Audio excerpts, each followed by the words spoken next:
नमस्कार, जियो स्टार्स के एक नए एपिसोड में आपका स्वागत है। आज एक बार फिर से हमें जॉइन किया है तिलक देवेश्वर जी ने। आप नेशनल सिक्योरिटी एडवाइजरी बोर्ड के मेंबर हैं, साथ ही साथ पाकिस्तान और अफगानिस्तान इश्यूज पर एक अथॉरिटी हैं। पाकिस्तान पर 4 किताबें लिख चुके हैं और 5वीं किताब आप लिख रहे हैं। सबसे पहले तो बहुत शुक्रिया सर आज जॉइन करने के लिए। Thank you so much. Thank you so much, Sonam, for calling me to your show again. It's always a pleasure talking to you. Same here sir, बहुत अच्छा लगता है आपसे बात करके। सबसे पहले तो ये बताइए कि हमारे यहाँ एक शो होता था कौन बनेगा करोड़पति, आई थिंक आजकल भी चल रहा है। उसी तरह पाकिस्तान में पिछले 1 डेढ़ महीने से यही चल रहा था कौन बनेगा वज़ीर-ए-आज़म। पहले सब दावेदार थे वज़ारत-ए-उज़्मा के और फिर धीरे-धीरे हमने देखा कि सब कहने लगे कि तुम प्राइम मिनिस्टर बन जाओ, पहले आप शुरू हो गया। नवाज़ शरीफ भी इसीलिए आए थे पाकिस्तान कि वो वज़ीर-ए-आज़म बने, पहले तो यही अटकलें लगाई जा रही थी। फिर लास्ट मिनट पे ऐसा क्या हुआ कि नवाज शरीफ पीछे हट गए और फिर सडनली फिर से शहबाज शरीफ जो है उनको आगे कर दिया गया?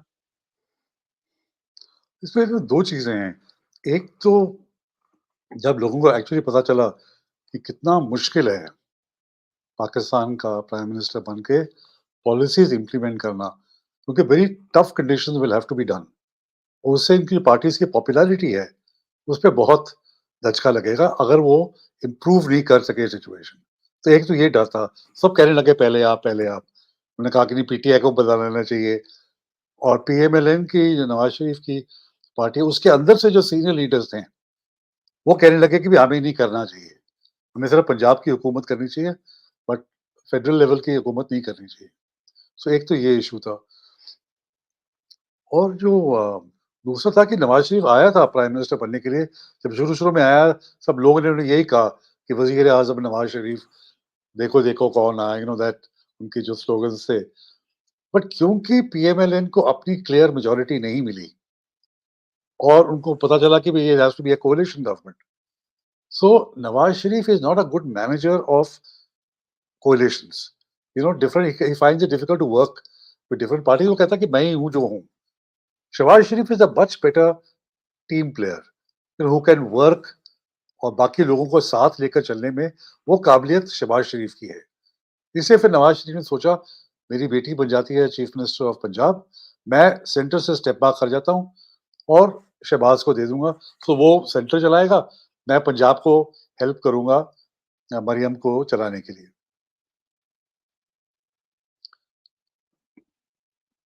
अच्छा, इमरान खान ने एक लेटर लिखा है आईएमएफ को, ये कह के कि आप जो यहाँ पे इलेक्शन रिगिंग हुई है, उसका पहले ऑडिट करवाएँ और उसके बाद अगर आपको पैसे देने हैं पाकिस्तान को तो दें। पर उनकी सजेशन तो ये है कि ना ही दें क्योंकि मैं बाद में वो कह रहे हैं वज़ीर-ए-आज़म बनूँगा तो मैं क्यों लौटाऊँ इन चोरों को जो आप पैसे देंगे।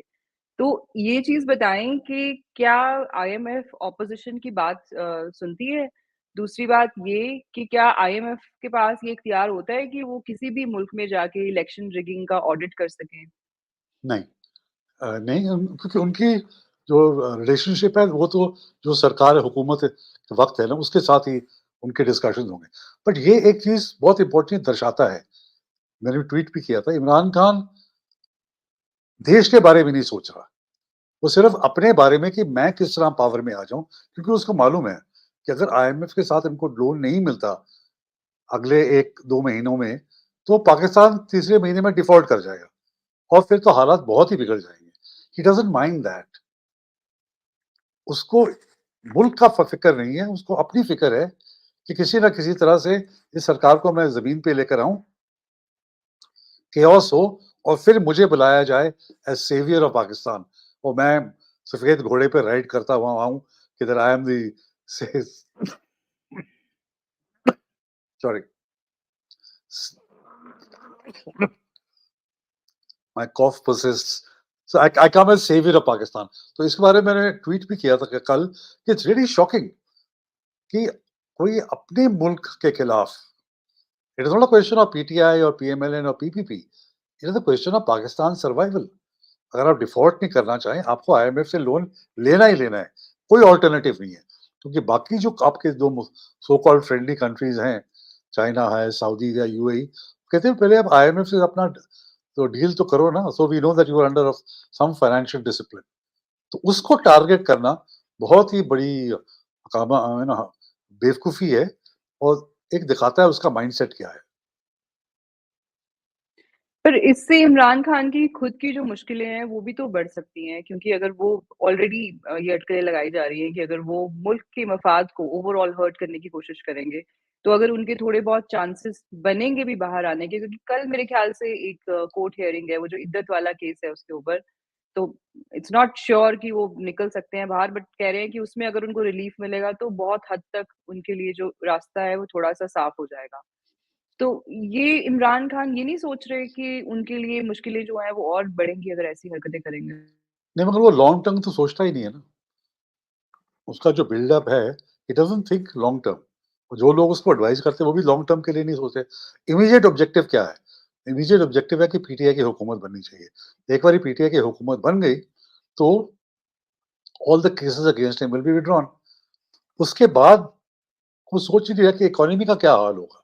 वो कहता है जब मैं आऊँगा, ऑटोमैटिकली सब कुछ ठीक हो जाएगा, because I am who I am. वो लॉन्ग टर्म बिल्कुल नहीं सोचता, वो इमीडिएट सोचता कि किसी न किसी तरह से क्योंकि मेरे इंडिपेंडेंस जो इतनी सीटों से जीत गए, बाकी धांधली हुई है, मेरे को तो 180 सीट्स मिलनी चाहिए थी and form a government with a full majority. तो ही इज़ उन उसका बिल्कुल ध्यान तवज्जो सिर्फ़ उसके उस बात पर है कि अपने मुल्क को क्या हानि पहुँचा रहा है, उसके बारे में तो सोच ही नहीं रहा। और जो इद्दत का केस है उसकी जो 7 साल की पनिशमेंट थी ना, जो पहला वाला केस था, 2 केस में जिसमें और इसमें हुई है, एक तो तोशाखाना का था और एक वो साइफर का केस था। उसमें मेरे ख्याल से उसको 12 और 10 साल, तो that's a long enough period. अगर उससे इसमें भी रिलीफ मिल जाता है, other cases are also there. सरकार उसको छोड़ने नहीं वाली, army will not leave let him out. इसके बाद वो अल कादिर ट्रस्ट है, there hmm, are many other cases which are and this hmm, जो क्या नाम है उसका मलिक रियाज, उसका जो हुँ, फंडिंग केस था, hmm, that is hmm, also वो देयर। अल फिर अल कादर हाँ, and hmm, PTI party foreign funding case hmm, उसमें भी इन्वॉल्व्ड है। Hmm, hmm, hmm. So there are so many cases, army is not letting him go. अगर वो किसी गलतफ़हमी में है कि army will let him go and he will come as a saviour, मेरे ख्याल उसको बाय नाउ उसको गलतफ़हमी से परहेज़ करना चाहिए। अच्छा जो साइफर केस है उसमें तो कहा जाता है ना कि ये इन्होंने लॉ में अमेंडमेंट की है, ये सारा कारनामा इमरान खान ने जब अंजाम दिया है उसके बाद। जी, do you sorry, want to take your time? No, no, no, no, that's okay, take your time. Sorry, just repeat the question. No, do you want to have some water? Take your time, no, no, take I your have time. Got what I have just said. आप repeat करें question? जी, इमरान खान के ऊपर जो cipher वाला case है, इसमें तो कानून में एक अमेंडमेंट भी की गई थी ना कि मतलब इस ताकि इसके ऊपर जो शिकंजा है वो कसा जाए। तो कहीं न कहीं ऐसा मतलब जो मैंने देखा है डिफरेंट एनालिसिस मैंने देखे हैं पाकिस्तानी टेलीविज़न पे या फिर अल्टरनेटिव सोशल मीडिया पर, ऐसा कहा जाता है कि उसमें कहीं न कहीं एक मार्जिन है अगर इमरान खान को कल को कोई माफ़ी देना चाहें या फिर से यूज़ करना चाहें, तो वो साइफ़र वाले केस में कहीं न कहीं मार्जिन है क्योंकि ये जो लॉ है इसको बाद में अमेंड किया गया था एंड जब ये वाक़या हुआ था, तब वो लॉ मौजूद नहीं था। ये इसमें नहीं, कितनी सदाकत है? See the this is a violation of the official secrets act. Official secrets act तो ब्रिटिश के टाइम से चला आ रहा है। That law is already there. I think the law आप जैसे बात करें this trial in camera trial और something something not the substance of the case. The substance of the case two things. एक तो उसने जो साइफर टेलीग्राम थी अपने पॉलिटिकल पर्पसेस के लिए यूज की and second he misplaced his copy.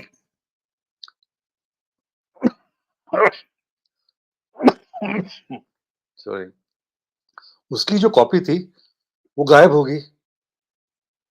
So losing a secret document comes as a violation of Official Secrets Act.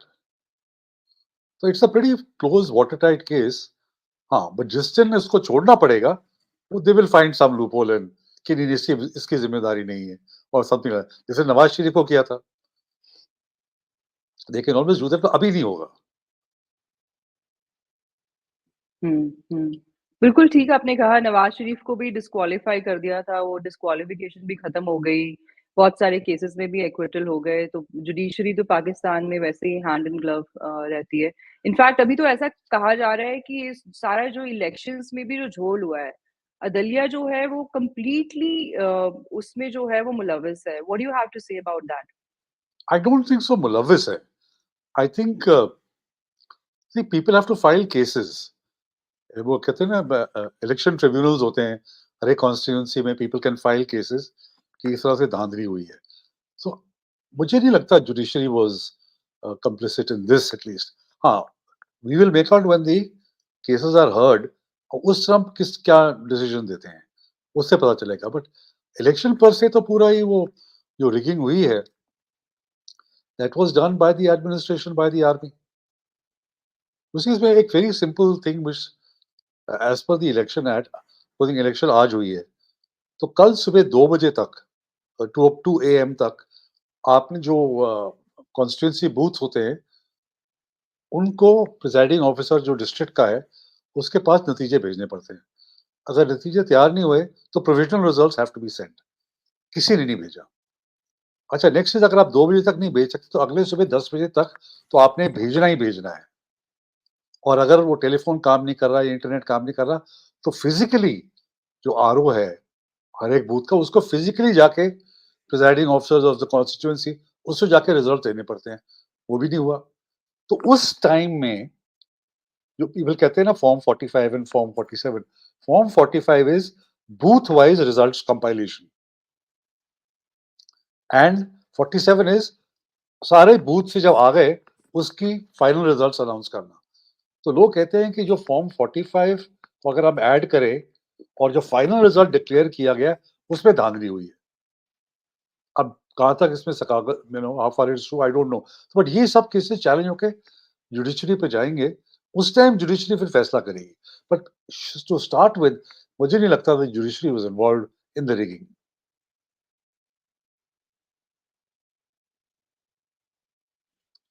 अच्छा इलेक्शन रिगिंग की अगर हम बात करें बहुत सारे इल्ज़ाम लग रहे हैं but election rigging of course pre poll भी आप कर सकते हैं, पोस्ट पोल भी कर सकते हैं और रिगिंग सिर्फ ये नहीं है कि आपने रिजल्ट्स बदल दिए, जो इमरान खान के जो सर्कमस्टांसेस क्रिएट किए गए, वो भी एक किस्म का आप रिगिंग में ही आता है ना कि हाँ, प्री उनका pre poll election rigging, symbol ले प्री लिया। हाँ, प्री बिल्कुल, बिल्कुल।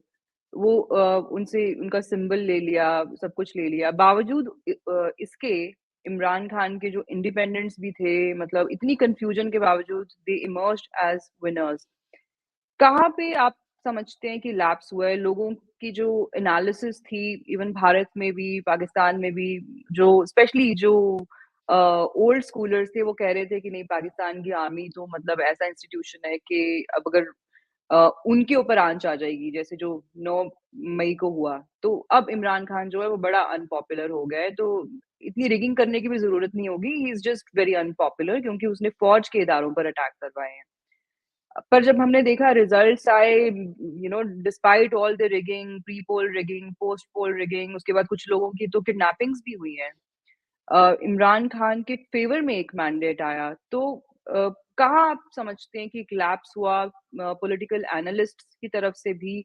ऐसे क्या सर्कमस्टांसेस पाकिस्तान में चेंज हुए हैं? या ऐसे कौन-से कंट्रीब्यूटिंग फैक्टर हैं, जिससे लोग इस चीज़ को उस तरह से प्रेडिक्ट नहीं कर पाए? वो चल रहे थे ओल्ड मैनुअल के हिसाब से कि पाकिस्तान में पिछले 30-40 साल में क्या हो रहा था, बट अब जो चीज़ें हैं, वो बदल गई हैं। मेरा हमेशा से मानना रहा है कि इसमें सोशल मीडिया का बहुत बड़ा रोल है, बट बहुत सारे सीनियर्स हैं जो कहते हैं कि नहीं तुम बच्चे हो, तुम्हें नहीं पता सोशल मीडिया ये सब से कुछ नहीं होता। आप क्या समझते हैं? नहीं, होता है, agree with you. You see what people, लोगों ने इस पे एक बात पे तवज्जो नहीं दी, जो डेमोग्राफिक्स हैं। जी, 2018 इलेक्शन से अब तक there were 23 million new voters, है ना? And 95% of these new voters will be people who just become 18। कुछ तो वो भी होंगे जो पहले रजिस्टर नहीं थे, अब रजिस्टर हुए हैं। But 23 million new voters is 18% of the electorate. Second, जो एज ग्रुप 18 टू 35 है, दे रफली अबाउट 44 मिलियन, है ना? और sorry, there were 57 million new voters और voters between the age of 18 and 35, 44% of the electorate. अच्छा, ये जो यूथ है, because of social media and because of Imran Khan's cult status that he's achieved, were all voting for Imran Khan. If you see the voting percentage, 47%, 47 point something. So roughly 52 or 53% of the people did not vote. और people who did not vote, see, एक तो माहौल शुरू में बन गया कि नवाज शरीफ तो पीएम बनना ही बन रहा है क्योंकि वो लाडला है and army is behind him, तो उससे तो क्या होता है कि ओवर कॉन्फिडेंस और कंप्लेसेंसी आ जाती है। तो मुझे लगता है this is a very preliminary analysis, it may और मे नॉट बी ट्रू, कि जो उनके पीएमएलएन के जो कोर वोटर्स थे वो आके इतनी नंबर्स में वोट नहीं किया जितने कि पीटीआई कोर वोटर्स थे, दे केम आउट एंड वोटेड। तो बाद में जब एनालिसिस होगा कॉन्स्टिट्यूएंसी वाइज तो पता चलेगा कि उनके जो सपोर्टर्स थे स्पेशली इन पंजाब, वो ज्यादा लोग बाहर आके उन्होंने वोट किया है। और पीएमएलएन के जो पुराना स्टाइल का वोटिंग है, फैमिली टाइज, बिरादरी, लैपटॉप से दिए एंड ऑल दैट। और जो पीटीआई के जो सोशल मीडिया है, जो सच अ फिनोमिनल थिंग, तो लोगों को पता भी नहीं था क्योंकि बैट का सिंबल नहीं था। Yet in every constituency through social media उन्होंने इन्फॉर्म कर दिया था कि ये कैंडिडेट है, इसका सिंबल लैंप है या सीढ़ी है या कुछ है। So everybody in constituencies all over Pakistan knew के पीटीआई कैंडिडेट कौन है ना। So this is the reason I think complacency on the part of PTI, of PMLN supporters, और aggression and aggressively voting for PTI. अगर voting percentage ज्यादा होता then you can say ठीक है दोनों तरफ से वोटिंग पड़ी है, but 47% is a very low voting out. इससे तो shows that lot of disinterest, especially amongst the I think the older people. Younger people would have come out and voted. और एक तो ये चीज है। दूसरा जो पीएमएलएन की जो स्ट्रेटजी थी, नवाज लीग की जो स्ट्रेटजी थी, they did not factor in this youth. They did not factor in कि उनका स्लोगन था वोट को इज्जत दो। एक तरफ से प्यारे वोट को इज्जत दो, दूसरी तरफ से लोगों को पता है कि आप तो लाडले हो, आप आर्मी एस्टैब्लिशमेंट आपके पीछे है, तो उनका नैरेटिव बिल्कुल क्लैश कर गया। They were not able to give a single message. आप वोट को इज्जत दो मांग रहे हो कि यू आर सेइंग कि एस्टैब्लिशमेंट मेरे पीछे है तो आप वोट दे दो। So like this, I think several factors played, ultimately giving a big victory to Imran Khan. अच्छा, मगर मैं इसका अगर कंटिन्यू करें, मैं ये नहीं मानता कि it may be a vote against the army, but army नहीं हारी। I still think that army is not lost. You see, army का क्या होता है, they have institutionalised rigging and the end goal is they want to have a weak coalition government which is dependent on them for survival. अब कुछ भी कह लो, उसको इतने वोट पड़ गए, इसको इतने कम पड़े, बट जो एंड रिजल्ट है वो तो कोalition गवर्नमेंट है। और ये कोalition गवर्नमेंट आर्मी पे डिपेंड करेगा to keep the coalition together. तो इससे बढ़िया चीज आर्मी के लिए और क्या हो सकती है।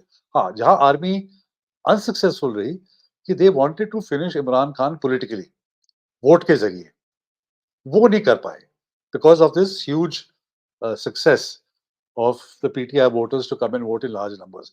बट मैं नहीं मानता कि army, it is a defeat for the army. Yes, it is a loss, maybe they miscalculated the support जितना इमरान खान को मिला, मगर army is very much in the game और उनका इन्फ्लुएंस बढ़ेगा ही, कम नहीं होगा।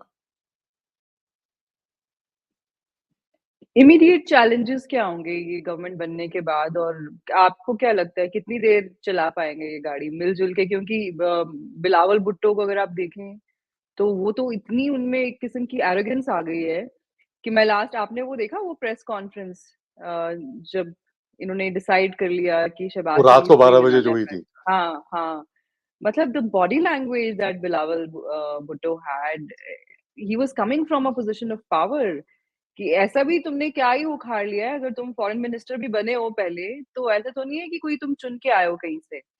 पर वो एरोगेंस बहुत ज़्यादा है और ये लोग तो शुरू से चाह रहे थे कि हमें कॉन्स्टिट्यूशनल पोज़ीशंस मिल जाएँ, प्रेज़िडेंट बना दो, क्योंकि प्रेज़िडेंट के पास तो पावर रहती है असेंबलियाँ तोड़ने की भी। तो वो तो पाकिस्तान में तो आप कुछ भी कर सकते हैं। तो ऑलरेडी जो है ना वो नज़र आ रहे हैं वो फिशर्स कि all is not good, and like you said actually it serves the army well, but how does it square for the government? तो नहीं, पहले तो मेरे ख्याल आर्मी ही इनको कट्टे लेकर आई है, क्योंकि दैट डे जब 12 बजे जो प्रेस कॉन्फ्रेंस हुई इन द मॉर्निंग, बिलावल ने कहा था कि भी हमारी कोई डील नहीं है, we are not able to form the government. तो मुझे लगता है उसके बाद में आर्मी ने ओवरटाइम काम किया है, और इसमें 2 व्यूज़ हैं। एक व्यू जो पाकिस्तान में ये है कि जो फिच एजेंसी है ना, उसकी रिपोर्ट आई थी that day, which was saying कि अगर पॉलिटिकल इंस्टेबिलिटी रही पाकिस्तान में, तो ये आईएमएफ से लोन नहीं मिलेगा, और आईएमएफ से लोन नहीं मिलेगा, तो पाकिस्तान के क्रेडिट इफेक्ट होगा और ये डिफ़ॉल्ट की तरफ जाएगी। तो ये रिपोर्ट आर्मी ने पहले शहबाज शरीफ को दिखाई, उसने कहा भी मैं नहीं कुछ कर सकता, अब इशाक डार को दिखाओ। इशाक डार ने पढ़ी, तो then he went to Nawaz Sharif and said देखो दिस इज़ द सिचुएशन, अगर हम सरकार नहीं बनाएँगे, Pakistan is going to be in a very big problem. So then Nawaz Sharif was convinced, चलो फिर कोalition करते हैं। फिर वो रिपोर्ट लेके बिलावल और आसिफ ज़रदारी के पास गए। दे आल्सो रियलाइज्ड, फिर वो सब इकट्ठे बैठे and they hammered out A power sharing कोalition formula. The other view is different. दूसरी व्यू ये है कि आर्मी ने इन्होंने इनको कहा, सिर्फ अल्टीमेटम दे दिया कि अगर आप लोग नहीं कुछ करोगे तो फिर हम आ जाएँगे। फिर सबका बोरिया बिस्तरा बंद करके एंड देन यू नो मेरे अज़ीज़ हमवतनों, फिर वो हो जाएगा। तो they that also, so both these things which report and मेरे अज़ीज़ हमवतनों, सो दे डिसाइडेड कि फिर बैठ के करेंगे। अच्छा, बिलावल का जो एरोगेंस है, PPP has one handsomely, even though it's the third largest party, उनको प्रेसिडेंट मिल गया। अब ये सरकार रहे ना रहे, जरदारी तो 5 साल के लिए प्रेसिडेंट है। That is one. They have got chairman of the senate, उनको 2 गवर्नर्स मिल गए हैं। मैं क्या एक आध स्पीकर, डिप्टी स्पीकर भी इनको मिल जाएगा। और because they are not part of government as yet, बाहर बैठ के जितना भी ब्लेम आएगा कि आपने इलेक्ट्रिसिटी के प्राइसेस बढ़ा दी, गैस प्राइसेस बढ़ा दिए, ये कर दिया, वो सब नवाज लीग को झेलना पड़ेगा, क्योंकि ये तो बाहर हैं, और ये कभी भी अपना सपोर्ट वापस कर सकते हैं, तो पीएमएल की सरकार चली जाएगी। तो they are in a very comfortable position. तो मुझे लगता है कि जैसे ही ये स्वेरिंग इन और सब डस्ट बैठ जाएगा, तो इनको जॉइन करना पड़ेगा। इसका एक इंडिकेशन ये होगा कि जब ये कैबिनेट अनाउंस करते हैं ना, ये पूरी मिनिस्ट्रीज अभी नहीं भरेंगे।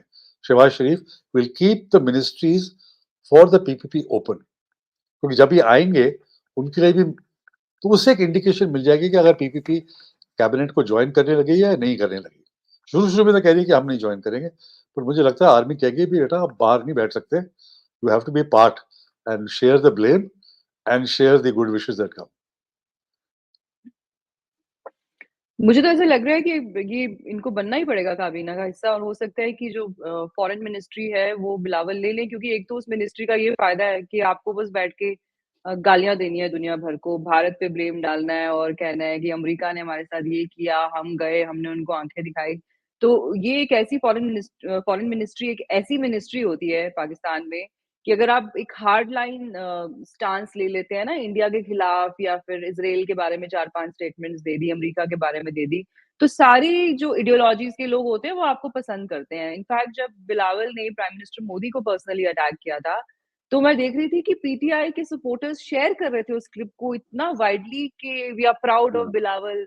तो you barely lose anything by having हाँ, that बिल्कुल। ministry, and it's a very important portfolio. What नहीं, do you और वो think? अपने आप, हाँ, बिल्कुल, और वो अपने आप को समझता है कि वो थोड़ा एक्सेंट में बोलता है कि मैं तो बहुत सोफिस्टिकेटेड आदमी हूँ, ये इंटीरियर, इंटरनल पॉलिटिक्स मुझे नहीं पसंद। मैं तो I'll meet and talk to the biggest foreign ministers and presidents and prime ministers. मैं मेरी लेवल, बिकॉज़ जुल्फ़िकार अली भुट्टो भी थे, his grandfather, Benazir also was our own foreign minister for some time. So he thinks he's following in that footsteps. So yes, foreign ministry I'm sure, पर मुझे लगता है उनको 1-2 और वज़ारतें भी मिलेंगी, not only the foreign ministry. Hmm, hmm, हुँ।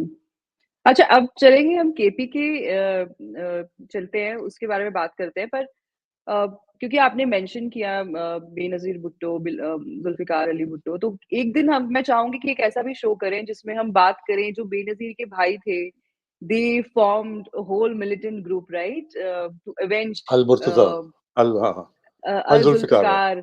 हाँ। तो उसने अपने बेटे का नाम भी जो मुर्तज़ा है जिसने ये फाउंड किया था अल ज़ुल्फ़िकार, ही even named his son as क्या नाम रखा हुआ है? ज़ुल्फ़िकार अली भुट्टो जूनियर। उनकी हाँ। एक बड़ी इंटरेस्टिंग सी स्टोरी है। तो किसी दिन मैं चाहूँगी कि उस पे भी एक शो किया जाए, मतलब मुझे बड़ा इंटरेस्टिंग लगता है वो सब। मैंने पढ़ा उसके बारे में काफ़ी, but I am sure, I mean, you will be able to add so much value and give us more insight. तो अब चलते हैं खैबर पख्तूनख्वा।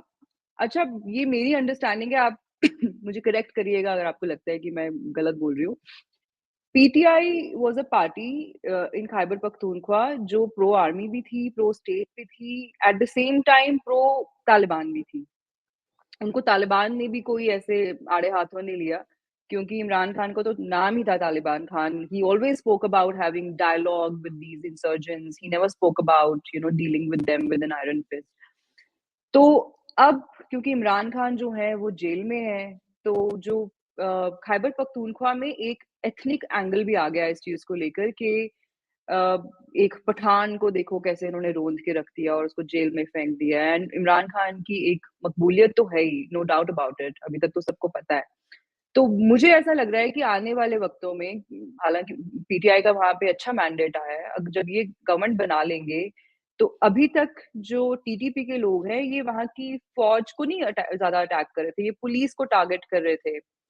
अ, आगे वाले टाइम में मुझे ऐसा लग रहा है कि अब फ़ौज फ़ौज को भी टारगेट करेंगे, क्योंकि अब बहुत ज़्यादा एंटी आर्मी सेंटिमेंट जो है, वो खैबर पख्तूनख्वा में बन गया है। What do you have to say about it? क्योंकि इवन मोहसिन दावर ने भी कहा था कि जो टीटीपी के लोग हैं, हालाँकि वो टीटीपी के लोग नहीं है, वो बेसिकली वो डेथ स्क्वाड्स है जिन्होंने टीटीपी छोड़ के अब आर्मी के साथ अपनी लॉयल्टी स्विच कर ली है, एंड मोहसिन दावर को उनमें से ही किसी ने गोली मारी है। टीटीपी वाले, वो तो उनका जो उमर मीडिया है, व्हिच इज़ देयर माउथपीस, वो तो इतनी बार उसमें बोल चुके हैं कि पीटीएम को हम दुश्मन मानते ही नहीं है, ठीक है? उनकी पॉलिटिकल लाइन है, हमारी आइडियोलॉजिकल लाइन है, बट हम इनको दुश्मन नहीं मानते। तो there is no reason for a TTP guy to attack Mohsin Dawar. तो ये चीज़ें जो है वो ऑलरेडी शुरू हो गई हैं। जैसे मोहसिन दावर को भी इनमें से डेथ स्क्वाड ने किसी ने गोली मारी है। आगे चल के आप कैसे देखते हैं जो इंसर्जेंसी है, ये किस तरह का मोड़ ले सकती है पख्तूनख्वा में?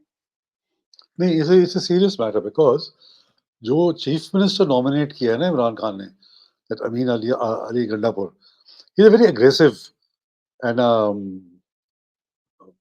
Sort of chief minister. तो ये शुरू से ही सेंटर को अपोज करेगा। जो भी सेंटर की पॉलिसी लागू करना चाहते हैं ऑल दैट, इसमें ये रेजिस्टेंस शो करेगा। He will support the agitation. तो मुझे लगता है this is a centre province matter, Punjab and KPK. तो ये जो आपने बातें की हैं, it will aggravate matters. He will try and से प्रोविंशियल ऑटोनॉमी हमारे साथ ये है, हम इसको नहीं मानेंगे, ये लेजिस्लेशन नहीं मानेंगे। तो एट वन टाइम ये आमने-सामने सेंटर और केपी के गवर्नमेंट आमने-सामने आमने के इम्कानात हैं। ये नहीं कि होगा, but possibility certainly there given the personality of this Gandapur fellow. अच्छा, आपको याद होगा कि रंडापुर ने मरियम नवाज़ के बारे में बड़े अनसेवरी किस्म के बयानात दिए थे ना, तो जब वो council of common interest chief ministers मिलेंगे, it will be very interesting dynamic कि how will she react to him और what will he say. So एक तो ये there is going to be a problem central and province on this. The other thing is Mohsin Dawar was clearly attacked by the security forces because they were protesting peacefully. जो उनके जो result निकले थे उसकी constituency में, उसको बदल दिया था। पहले दिखाया था ये जीत रहा है, 3 दिन के बाद कहा कि नहीं वो जमात इस्लामी या जेयूआई का जीत गया है। तो दे were protesting peacefully against that. अब ये कहते हैं कि ऑन द गवर्नमेंट साइड कि वो कलशनिकोव लेके हमें पर फायर कर रहे थे। भैया अगर कलशनिकोव का फायर होता तो किसी को गोली तो लगती ना, किसी को नहीं लगी from the security forces. 3 of their people died और इसको खुद को गोलियां लगी हैं, मोहसिन दावर को। So TTP as you rightly they have no पंगा विद द पीटीएम। उनके साथ कोई प्रॉब्लम नहीं है with the because they are protesting peacefully और ये अपना कर रहे हैं। बट एक बात मैं आपसे सहमत नहीं हूँ क्योंकि टीटीपी ने आर्मी को भी टारगेट किया है। Whether it is in KPK, whether it is in DI Khan, whether it is in Baluchistan, they have targeted the army। जहाँ उनको मौका मिला, पुलिस हो, पैरामिलिट्री हो या रेगुलर आर्मी हो, उनको भी टारगेट किया हुआ है। So they are going, they have, उनका agenda clearly target security forces, army हो या FC हो या police हो. So the casualties are massive, you know, in the security forces की casualties जो पिछले साल हुई, almost 44 casualties of security forces every month for 12 months, month after month. So this is going to sharpen, this is going to increase. और दूसरी तरफ से जो तालिबान है, आपने स्टेनिज़ाई का बयान सुना होगा, उसने कहा था डुरल लैंड तो है ही नहीं, कोई बॉर्डर ही नहीं है, और जो 71 में हुआ था वो रिपीट होने जा रहा है पाकिस्तान में. तो उसने एक तरफ से बिल्कुल क्लियर धमकी दे दी है, and his indication is to the Pashtuns कि यहाँ पर जो आपने, एक तो उनको इस पे गुस्सा है कि अनडॉक्यूमेंटेड जो रेफ्यूजीज थे 1.7 मिलियन, उनको फोर्सिबली आपने वापस भेजा. अब मुझे पता नहीं कितने एक्चुअली गए हैं, कितने रह गए हैं, बट एक तो उसका उसका गुस्सा है. दूसरा कि वो डुरल लाइन एक्चुअली मानते ही नहीं है. कई बार कह चुके हैं कि हम इसको नहीं मान सकते, and we will not accept it because it breaks, you know, भाइयों के बीच में उन्होंने आपने दरार खड़ी की हुई है. इलाका तो सारा हमारा है. अब जब उन्होंने वापस भेजे थे, उनका ये था कि ये तो अपने वतन में है. दिस इज द थिंग जो the Punjabi does not understand. अब जब वो पठान कहता है ये मेरा वतन है, that is his homeland. He is not saying कि ये अफगानिस्तान है, ये पश्तून का होमलैंड है. तो जहां पश्तून है वो तो अपने वतन में है ना. आप उसको धक्का लगा के अफगानिस्तान कैसे भेज सकते हैं? So it's a complex argument, but I don't think the Punjabi and Pakistan have understood it. But for them, it's a very important matter कि आप हमें अपने वतन से कैसे फोर्सिबली भेज सकते हैं. तो yes, मुझे लगता है one of the major problems in this new government's term will be कैसे हमने पश्तूनों को, खैबर पख्तूनख्वा को, तालिबान, टीटीपी, पीटीएम को कैसे डील करना है, क्योंकि ये बास्केट है. और इसको अगर पाकिस्तान ने गलती कहीं कही, तो जो आइडिया है of a larger Pashtun homeland, Pashtunistan, वो will get into more into prominence. Acha, what I was saying is because I looked at the numbers percentage wise and what I found is जो पैटर्न मैंने देखा है कि जो ज्यादा killings हुई हैं पिछले 1 साल 2 साल में, उसमें जैसा कि आपने कहा पुलिस के लोग हैं, पैरामिलिट्री के लोग ज्यादा हैं, जो आर्मी रेगुलर आर्मी के नंबर्स उतने ज्यादा उसमें नहीं थे. और जो मुझे सुनने में आया है because I I do follow some groups on Telegram also which cover these militant groups in particular, कि आगे चल के जो टारगेटेड अटैक्स है वो फौज और जो इनके स्पाई एजेंसीज के लोग वहां पे है उन पे बढ़ जाएंगे, क्योंकि अब जो गवर्नमेंट वहां पे है वो भी एक किस्म का, जैसे आपने कहा, वो फेडरेशन के अगेंस्ट काम करेगी, सेंटर के बिल्कुल अलग थलग काम करेगी. साथ ही साथ अब बहुत ज्यादा उनमें एक एंटी आर्मी सेंटिमेंट आ गया है because of Imran Khan jail sentence also. अच्छा, ईरान ने और पाकिस्तान इन दोनों के बीच में 2 महीने पहले 1 महीना पहले सर्जिकल स्ट्राइक्स जनवरी हुई में. थी. जी. हाँ, सर्जिकल स्ट्राइक्स हुई, फिर उसके बाद दोनों ने एक-दूसरे की तरफ से अपना सफ़ीर भी बुला लिया, फिर बैठ के ब्रादराना मुल्क और सब सब ठीक हो गया. 3-4 दिन में ही मतलब सफ़ीर भी वापस चले गए, सारी चीज़ें क्लियर हो गई, एक पैक्ट भी हो गया कि भई हम और ज़्यादा डिफेंस कोऑपरेशन जो है उस पे ध्यान देंगे. अब ईरान ने फिर से सुनने में आ रहा है कि अटैक किया है पाकिस्तान में, क्योंकि उनका जो सिस्तान बलूचिस्तान जो उनका दूसरा सबसे बड़ा प्रोविंस है, वहाँ पर जैश-उल-अदल के जो हमले हैं, which is a Pakistani Sunni terrorist organisation, बहुत ज़्यादा बढ़ गए हैं. दिसंबर में भी उनके शायद 11 पुलिस वाले मार दिए थे. अब ईरान का जो मीडिया है वो तो इस पे बड़ा बढ़-चढ़ के बोल रहा है, बट जो पाकिस्तान का मीडिया है या फिर जो इवन पाकिस्तान में कुछ इंडियन मीडिया के भी कुछ ब्यूरो चीफ्स वगैरह, जैसे वियॉन के भी एक वहाँ पे कॉरेस्पॉन्डेंट हैं. अगर उनकी बात हम करें तो वो कह रहे हैं कि ईरान ने जो भी स्ट्राइक की है वो अपनी अंदर अपनी खुद की टेरिटरी में की है. और पाकिस्तानी मीडिया जो इस बार बिल्कुल खामोश है. पिछली बार तो बहुत बढ़-चढ़ के बात हो रही थी ना कि जब ईरान ने बढ़-चढ़ के बोला तो इन्होंने भी बोला. बट इस बार ईरान का मीडिया तो वैसे ही बात कर रहा है जैसे पिछली बार भी थी, ये लोग नहीं कर रहे, उसकी क्या रीज़न है? सो उसमें क्लैरिटी नहीं है. कई तो कह रहे हैं कि ये this was a clash of smugglers के साथ क्लैश था. क्योंकि पाक-ईरान बॉर्डर पोरस है. इतना oil and diesel, petrol and diesel smuggle होता है. It's in vast huge quantities. Truckloads of these things come. तो this was a clash on the border, smugglers के बीच में. और उसमें वो कह रहे हैं कि जो जैश-ए-दल का जो लीडर का नाम ले रहे हैं, he was injured, he was not killed, but somebody else was killed. तो ये तो एक स्टोरी है. दूसरी स्टोरी ये है कि उन्होंने इस जैश-ए-दल कि उसको मारा। So I am not very clear at the moment. मुझे लगता है 3-4 दिनों के बाद थोड़ी क्लैरिटी इसमें आएगी कि एक्चुअली हुआ क्या? क्यों और क्योंकि थी पिछली बारी तो उससे उन्होंने मिसाइल अटैक किया था। So Pakistan could not deny it. Pakistan की ये होता है कि कोई भी इस तरह का अटैक होता है, वो कहते हैं, "नहीं जी, कुछ हुआ ही नहीं।" फिर उरी के बाद उन्होंने कहा, "कुछ हुआ ही नहीं, नथिंग हैपेंड।" पता नहीं इंडिया क्या कर रही है। तो सिमिलरली हियर नथिंग हैपेंड। तो first thing is to deny because मुझे भी लगता है इसमें थोड़ी क्लैरिटी की ज़रूरत है एंड कि what exactly happened, where it happened कि ईरानियन टेरिटरी में हुआ है, बॉर्डर पे हुआ या पाकिस्तानी टेरिटरी के अंदर आया। तो उसमें क्लैरिटी आ जाएगी। अभी फिलहाल I at least am not very clear. चलिए that is a different topic but Iran ऐसा नहीं है कि ईरान ने पाकिस्तान के ऊपर कभी हमले नहीं किए हैं। नहीं, नहीं बहुत किए हैं। स्ट्राइक्स पहले भी बहुत किए हैं but what has changed in the last 3-4 months कि ईरान अब खुल के इन चीज़ों को पब्लिसाइज़ कर रहा है, इन पे बात कर रहा है। पहले इन दोनों कंट्रीज़ के बीच में अगर एक-दूसरे पे हमले होते थे तो ये बिल्कुल चुप रहते थे। ज़्यादा इसके बारे में मीडिया में नहीं आता था। What has changed? I mean without getting into the specifics of the nature of the attack and the casualties जो ऑप्टिक्स है वो इतने क्यों चेंज हो गए हैं ईरान की तरफ से? उसके लिए मुझे लगता है कि ईरान पाकिस्तान को सिग्नल कर रहा था। लास्ट टाइम हमने शायद बात की थी। ईरान को ये डर है कि बिकॉज़ पाकिस्तान के हालात इतने खराब है, वो यूएसए से डील करके यूएस को अलाउ करेगा space to be used against Iran. तो ये सिग्नल कर रहा है पाकिस्तान को कि don't go this path, don't go down this path. Because अगर तुम करोगे, तो हमारे पास भी बहुत चीज़ें हैं तुम्हारे खिलाफ करने के लिए। तो मुझे तो लगता है कि this is what has happened in the last 3 और 4 मंथ्स। बिकॉज़ द यूएस जो अ, गाज़ा और इज़राइल के बीच में हो रहा है, जो हूथीज़ कर रहे हैं, तो उन सब के पीछे ईरान का हाथ है। सो यूएसए इज़ डिटरमिन्ड कि किसी न किसी तरह हम ईरान को हिट करें। अच्छा, इससे very interesting side light of this is कि पीटीआई क्योंकि सारे इंडिपेंडेंट्स थे, तो उन्होंने पहले सोचा था कि they will join a party called Majlis Wahdatul Muslimeen, अगर आपको याद होगा। Now that's a Shia organization.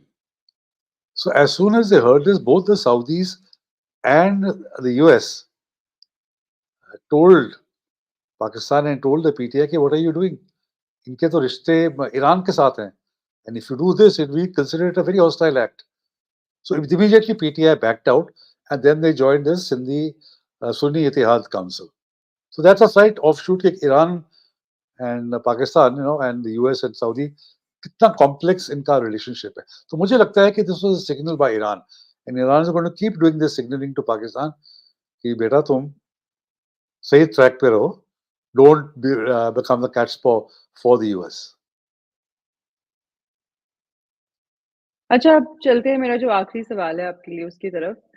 A, reports आ रही हैं कि इंडिया ने जो पाकिस्तान में जो रावी का जो पानी जाता था, उसको अब बंद करने के लिए पूरी तैयारी कर ली है। जो शाहपुर कंडी में जो डैम वैसे तो वो 1995 से उसको इनॉग्रेट किया था, जो फॉर्मर प्राइम मिनिस्टर थे नरसिम्हा राव जी। उन्होंने बट उसमें कुछ डिस्प्यूट्स थे दोनों गवर्नमेंट्स के बीच में जे-एंड-के की और पंजाब की गवर्नमेंट के पंजाब बीच की, में हाँ। आई थिंक जी। तो प्राइम मिनिस्टर मोदी ने मेरे ख्याल से 2016 में कुछ रैलीज़ में उन्होंने कहा था कि वी विल मेक श्योर कि डैम जितनी जल्दी है बन जाए एंड जो इस खित्ते के जो इस एरिया के जो फार्मर्स हैं, स्पेशली जो जम्मू रीजन के सांबा और कठुआ। कठुआ डिस्ट्रिक्ट्स के उनको फ़ायदा हो। तो अब फाइनली वो जो प्रोजेक्ट है इट्स नियर कंप्लीशन और मैं कल से देख रही थी कि बहुत सारे मीडिया रिपोर्ट्स आए हुए हैं कि रिपोर्टेडली अब जो है उनका पानी जो है वो बंद कर दिया जाएगा। अच्छा इंडस वाटर जो ट्रीटी है उसके हिसाब से तो रावी का पानी, सतलुज का, रावी का, ब्यास का ये वैसे भी इंडिया के एक्सक्लूसिव राइट्स है इस पर फिर भी हम उनको देते थे। पर पाकिस्तान में इसके ऊपर इस तरह से एक डिबेट की जा रही है कि भारत ने जो है हमारे साथ हॉस्टिलिटी बढ़ा दी है और हमारा पानी जो है वो बंद कर दिया है। ये चाहते हैं कि अब हम भूखे मरें। जब पानी जाता है तो उनके यहाँ पे अगर फ्लड्स भी आते हैं तो वो कहते हैं भारत ने पानी छोड़ दिया है। अब कह रहे हैं कि भारत हमें प्यासा रखना चाहता है। सो इसके क्या रामिफिकेशंस हो सकते हैं and are we in the wrong at all by doing this? नहीं, we are absolutely on the right. Fault was ours कि हम इतने साल 1960s के बाद अब 2023 में जाके हमने अपना पूरा पानी जो इस्तेमाल लीगली हमें दिया गया है as per the treaty, we are able to use नहीं तो पहले 2 million acre feet of water used to go down the Ravi and into Pakistan, and it will join the other rivers and Indus and boost agriculture in Pakistan. तो क्या होता है कि पाकिस्तान में ये उनकी आदत है कि कुछ चीज चल रही है, तो देन इट बिकम्स देयर्स. तो वो सोचते हैं कि ये तो हमारा पानी है, ये कैसे बंद कर सकते हैं. बट ऑफिशियली कोई स्टेटमेंट नहीं आई है, बिकॉज यू नो कि this water is totally belongs to Indus water treaty की क्या एक यूनिक फीचर कि उन्होंने पानी नहीं डिस्ट्रीब्यूट किया, उन्होंने रिवर्स डिस्ट्रीब्यूट कर दी. 3 वेस्टर्न रिवर्स पाकिस्तान को और 3 ईस्टर्न रिवर्स इंडिया को. हालांकि पानी में बहुत फर्क था. We only got 20% of the total water of the flow of the Indus river system. तो we are absolutely in the right, legally we are absolutely correct, but Pakistan को चुभेगा क्योंकि ये एडिशनल वाटर था उनके लिए जो उनको नहीं मिलना चाहिए था. बट एक तो हमारी कमजोरी थी कि हमने इतने साल लगाए इसको टोटली यूज करने के लिए. और ऐसे जैसे आपने कहा Kathua and this what is it? Samba, Samba. Samba हाँ. district. So they will benefit. Punjab will also get some electricity, and electricity will go into J&K. So it will certainly benefit those farmers, and it will hurt Pakistan because they had got used to कि भाई ये पानी तो हमारा ही हमारा है, तो इसको क्या करेगा. You know, India cannot do anything. उनके आपस में states में disputes हैं. They will not be able to use it. I think जो रॉयल्टी राइट्स हैं वो आई एम नॉट श्योर, बट मैंने आई थिंक थोड़ा सुबह ही पढ़ा था कि हिमाचल प्रदेश को भी कुछ रॉयल्टी मिल रही है या एक्सक्लूसिवली उनको मिल रही है. बट अच्छा, maybe. जी जी, but it's a win win situation for India. मतलब बिल्कुल, किसी भी स्टेट को मिले, हमारे लोग जो हैं, हमारे जो फार्मर्स हैं, उनको बेनिफिट करना चाहिए. एंड बिल्कुल. This we have exclusive rights over the water of this river. अब अभी ओके. मेरे ख्याल अभी now the dam is being filled up. I think उसको जी. भी बढ़ते-बढ़ते टाइम लगेगा. But once the dam is filled up, then of course, you know, it will hmm be a different. But in लोगों ने कुछ डैम्स भी नहीं बनाए ना पाकिस्तान में. जो फ्लड्स वगैरह आते हैं, उनका बहुत बार रीजन ये भी होता है कि इन्होंने कुछ इंफ्रास्ट्रक्चर ही नहीं बिल्ड किया है. Yeah. So सिर्फ 2 डैम बड़े डैम बनाए, तो तरवेला है और हम्म एक मंगला है एंड चश्मा बराज. तो हम्म इससे जो पानी स्टोर जो मानसून मंथ में पानी आता है उसको हम्म स्टोर नहीं कर पाते. तो सारा का सारा पानी, नॉट सारा, lot of the water goes into the sea, it's wasted. तो कैलकुलेशन की थी कि as much water as the entire flow of the Chenab, आप समझ लें कि चनाब का मेरे ख्याल 30 और मिलियन एकड़ फीट है, वो सारा पानी सी में चला जाता है. अगर ये डैम बनाते पहले तो वो पानी स्टोर कर सकते, और जब विंटर के मंथ में rabi and during kharif also when they need the water और इतनी बारिश नहीं है, तो they could have used the water from these dams. अब क्या होता है कि तरबेला और मंगला ये फरवरी में जाकर इनका पानी बिल्कुल डेड लेवल पहुंच जाता है. उसके बाद वो पानी रिलीज नहीं कर सकते. Then they have to wait for Kabul rivers water to come या स्नोज टू मेल्ट, तब जाके उनकी आगे एग्रीकल्चर बढ़ता है. मगर उन्होंने क्योंकि डैम बनाए ही नहीं, और अब जो बनाना चाह रहे हैं डैम से कालाबाग है, तो उस पे इंटर प्रोविंशियल डिस्प्यूट है. Sindh is the biggest sufferer, क्योंकि पहले एक टाइम में सारा इंडस का पानी सिंध में जाता था, और सिंध की जो कल्चर है, जो सिविलाइजेशन है, agriculture, is all because of the Indus. तो इंडस जब फ्लड में आती है, इट ओवरफ्लोज इट बैंक्स, और जो रिच एलुवियल सॉइल है उसके थ्रू वो कल्टीवेशन करते हैं. अब ये हो गए 4 महीने में इंडस रीचेज द सी. 8 महीने इंडस का पानी समुद्र में नहीं जाता, वो ड्राई अप हो गया, और sea water has started coming into inland, especially Badin and Thattadera, these 2 districts which have become saline because sea water is intruded. वहाँ पे cultivation नहीं होती. So it's a serious problem because उन्होंने अपने water को mismanage किया हुआ है. जो मंगला डैम है वो भी पीओजेके में है, राइट? हाँ, आपको याद होगा मीर जब वो एक्सपेंशन हुई थी तो मीरपुर का बहुत सारा इलाका, इनफैक्ट जो मीरपुर हम्म के जो लोग गए थे यूके में, वो इसी बेसिस पे गए थे क्योंकि जब मंगला डैम बना तो lot of the area and villages and got submerged. So then they sought refuge in the UK. अब जिसकी हाइट रेज की, फिर again people were affected. कईयों के कब्रें, you know, where people had stayed for generations, all that was wiped out. So that is in Pakistan occupied Kashmir.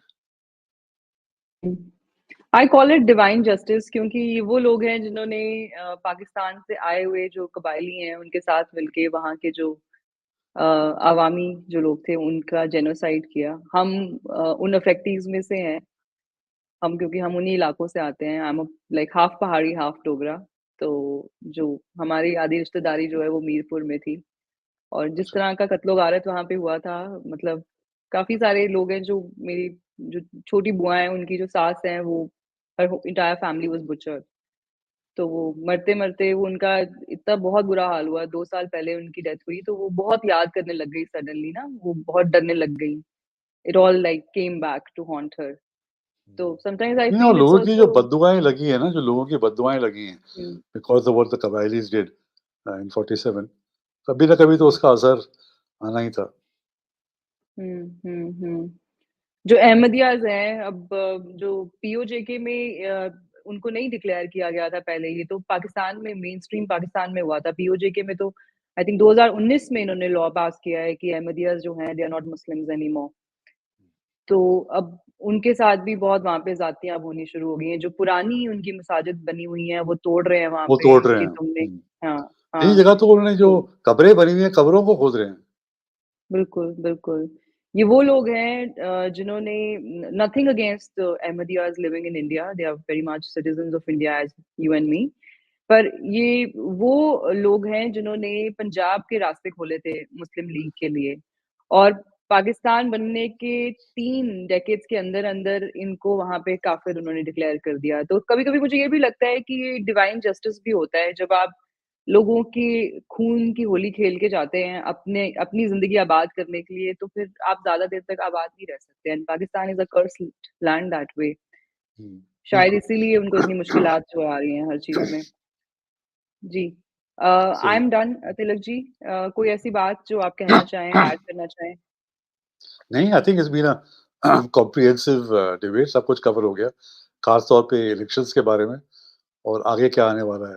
एक चीज़ मेरे ख्याल में शायद मैंने आंसर नहीं की, आपने पूछा था कि क्या प्रायोरिटीज़ होंगी नई गवर्नमेंट की?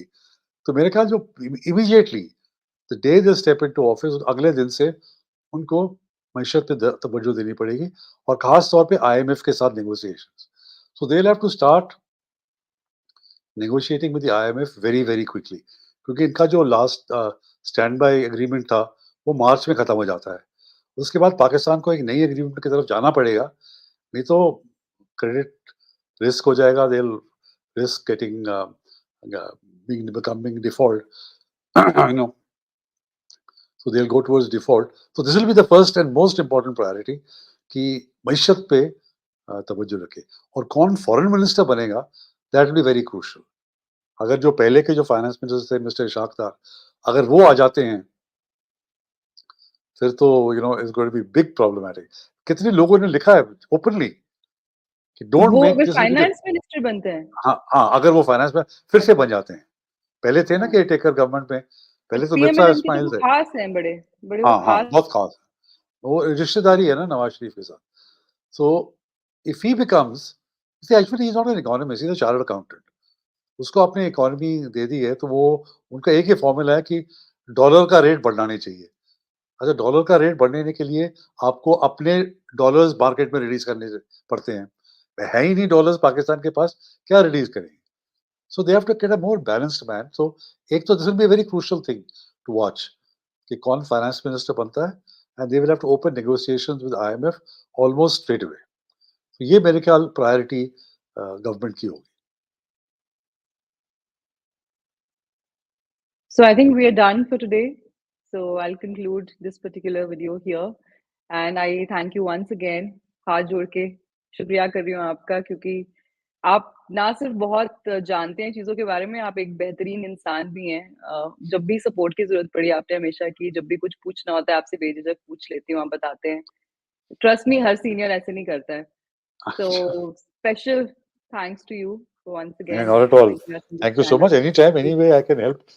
क्योंकि यू नो जो जो भी थोड़ा बहुत मुझे है, मेरे पास इल्म है। थोड़ा बहुत नहीं पता आपको, बहुत पता है आपको, आप नहीं, बस बट कीजिए इसको तो हम्बल। शेयर करता हूँ ना, एक तो मुझे अच्छा लगता है और मैं समझता हूँ कि फ्यूचर जनरेशंस को भी थोड़ा बहुत इससे पता चलेगा। अदरवाइज़ जो मेरे में है, मैं उसको लेके चला जाऊँ, it will be a waste. So anytime you need to have any kind of help, कभी भी किसी चीज़ से अपनी ज़रूरत हो, please let me know. I feel I enjoy it. I feel happy. I feel privileged. Thank you. Thank you. So we are done for today, viewers. I hope you enjoyed the discussion. And if you did enjoy the discussion, do consider subscribing to my channel. And bye for now.